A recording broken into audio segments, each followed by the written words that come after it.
बहुत दिनों से लगातार हाई पे हाई मारने वाला टाटा मोटर्स अपने ऑल टाइम हाई से कुछ ही दिनों में 38% तक नीचे आ चुका है। निफ्टी ऑटो सेक्टर के जो 15 शेयर हैं उन सभी शेयरों में से टाटा मोटर्स में ही हमें सबसे ज्यादा गिरावट देखने को मिली है। आपको याद ही होगा कि कुछ समय पहले यही टाटा मोटर्स दलाल स्ट्रीट पर बेस्ट परफॉर्मिंग स्टॉक्स में से एक था। सभी तरफ सिर्फ टाटा मोटर्स की ही चर्चाएं हो रही थी। टाटा मोटर्स ईवी में बहुत अच्छा परफॉर्म कर रहा था। जगुआर, लैंड रोवर में कंपनी का रेवेन्यू और प्रॉफिट बहुत तेजी के साथ बढ़ रहा था, जिसके दम पर आप देख सकते हैं कि टाटा मोटर्स के स्टॉक्स ने 1179 का हाई लगा दिया है। मार्च 2020 में यही टाटा मोटर्स के शेयर का प्राइस 64 रुपए पर ट्रेड कर रहा था। वहां से इसने इन्वेस्टर को मालामाल करते हुए 1700% का रिटर्न दिया। पर अब वही Tata Motors Nifty auto sector के 15 स्टॉक्स में सबसे ज्यादा गिरावट दिखाने वाला स्टॉक बन गया है। इस इंडेक्स में टाटा मोटर्स का वेटेज 15.31% के साथ सेकेंड पोजीशन रखता है। महिंद्रा एंड महिंद्रा 24.24% के वेटेज के साथ शीर्ष पर है। इसके बाद मारुति सुजुकी 13.36% और बजाज ऑटो 9.19% का वेटेज रखता है। वहीं अगर बात करते हैं निफ्टी ऑटो सेक्टर की, तो इस इंडेक्स में हमें हाई से 18% की गिरावट देखने को मिली है। महिंद्रा एंड महिंद्रा में 17%, मारुति सुजुकी में 18%, जबकि बजाज ऑटो में 32% की गिरावट देखने को मिली है।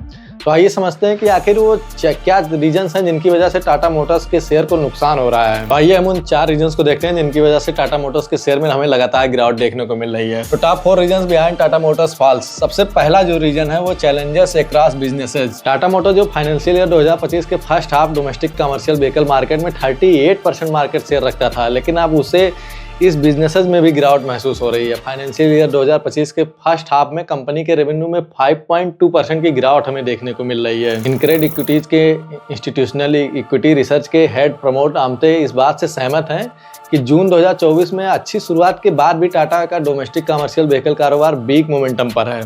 मार्केट लीडर होने के नाते टाटा मोटर्स ने कड़ी टक्कर तो दी है, लेकिन इंडस्ट्री ग्रोथ निराशाजनक रही है। उन्हें लगता है कि इलेक्शंस के बाद इंफ्रास्ट्रक्चर प्रोजेक्ट पर गवर्नमेंट की कैपेक्स यानी पूंजीगत व्यय वसूली धीमी रही है। वहीं बात कर लेते हैं कि अब सेकंड रीजन की, तो the weightage of JLR has decreased. JLR segment में मार्जिन पिछले 2 क्वार्टर से प्रेशर में है। जेएलआर ने साल की शुरुआत में दिए गए गाइडेंस के अनुसार वॉल्यूम, मोमेंटम, प्रॉफिटेबिलिटी या फ्री कैश फ्लो के रूप में प्रदर्शन नहीं किया है। सप्लाई चेन में चैलेंजेस की वजह से ये मैट्रिक्स लड़खड़ा गए हैं। इसके अलावा इनक्रेड इक्विटीज के एमथे का कहना है कि वास्तविक स्तर पर प्रीमियम कार मार्केट अब कठिन हो गया है। एक रिपोर्ट में कहा गया है कि चाइनीज मार्केट में चुनौतियां जो जेएलआर के कारोबार का 25% हिस्सा है, यूरोप के अन्य बाजारों में मंदी के अलावा एक प्रमुख निगेटिव पहलू है। उम्मीद है कि फाइनेंशियल ईयर 2025 में ओवरऑल ग्लोबल लग्जरी सेगमेंट में मामूली गिरावट या स्थिरता रहने की संभावना है कि यूरोप और चाइना दोनों ही प्रीमियम कारों के लिए बड़े बाजार हैं। तो आने वाले समय में अगर जेएलआर के रेवेन्यू और प्रॉफिट में तेजी देखने को मिल सकती है, तो हमें टाटा मोटर्स के स्टॉक्स में भी तेजी देखने को मिल सकती है। और वहीं बात कर लेते हैं कि अब नेक्स्ट रीजन की, तो जो थर्ड रीजन हमें दिखाई दे रहा है वो है slow down in passenger vehicles and EV sales. Financial year 2025 के नवंबर तक टाटा मोटर्स का मार्केट शेयर 13.65% आका गया था। पिछले साल के सेम पीरियड की तुलना में फाइनेंशियल ईयर 2025 के क्वार्टर 1 में सेल्स वॉल्यूम 1% और क्वार्टर 2 में 6% तक घटा है। क्वार्टर 2 में electric vehicle wholesale year two year 16% तक की गिरावट आई है और यह सिर्फ 15,600 यूनिट तक ही रह गई है।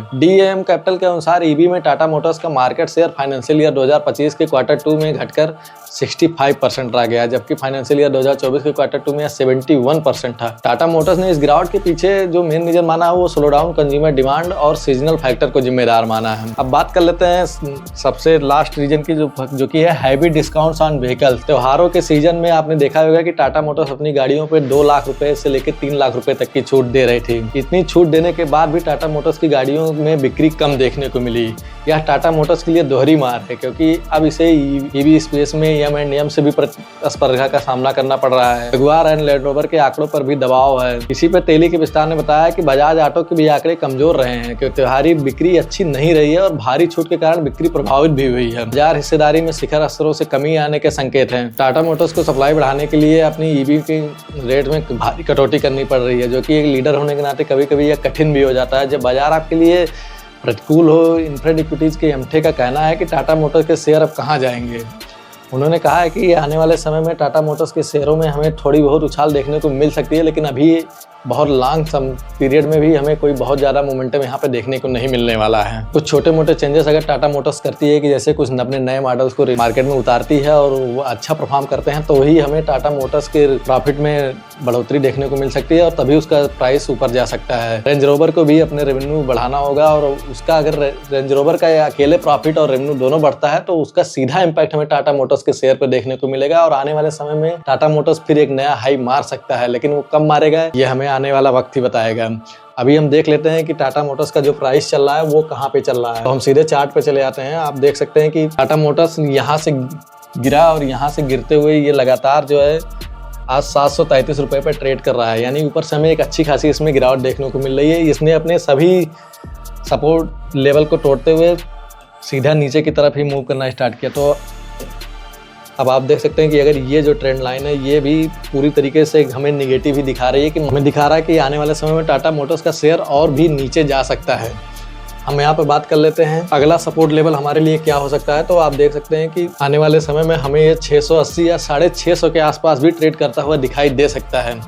अब अगर टाटा कुछ नए चेंजेस करती है, कुछ नया इम्प्लीमेंट करती है, कुछ नए मॉडल्स को लॉन्च करती है, तो उसका इम्पैक्ट हमें यहाँ देखने को मिलेगा। जगुआर और लैंड रोवर सेगमेंट को भी मार्केट में अच्छा करना होगा, तभी हमें टाटा मोटर्स के शेयर में कुछ उछाल आने की संभावना है, वरना टाटा मोटर्स के शेयर अभी काफ़ी नीचे जा सकते हैं। अच्छे खासे रिटर्न देने के बावजूद भी अगर आपने प्रॉफिट बुक किया है तब तो आपके लिए सही है, नहीं तो अभी हमें काफ़ी नीचे जाने की उम्मीद है। तो अगर आप लॉन्ग टर्म के लिए सोच रहे हैं तब तो आप यहाँ पे अभी होल्ड कर सकते हैं, लेकिन अगर आप शॉर्ट टर्म के लिए हैं तो हमारी राय यही है कि आप यहाँ से एग्जिट कर सकते हैं। जो भी प्रॉफिट आपका चल रहा है आप वहाँ से एग्जिट कर लीजिए, अगर आपका व्यू शॉर्ट टर्म का है। और लॉन्ग टर्म का है तब तो आपको डरने की कोई जरूरत नहीं है। ये टाटा मोटर्स के आंकड़े हैं, आप इनको देख सकते हैं। अगर ये इन्फॉर्मेशन आपको अच्छी लगी हो तो आप इस वीडियो को लाइक कर दीजिए, चैनल को सब्सक्राइब कर लीजिए और बेल आइकन को प्रेस कर दीजिए, जिससे आने वाली वीडियो की नोटिफिकेशन आपको मिलती रहे। और यह वीडियो और भी लोगों तक शेयर कर दीजिए, जिससे यह जानकारी उन तक भी पहुंचे।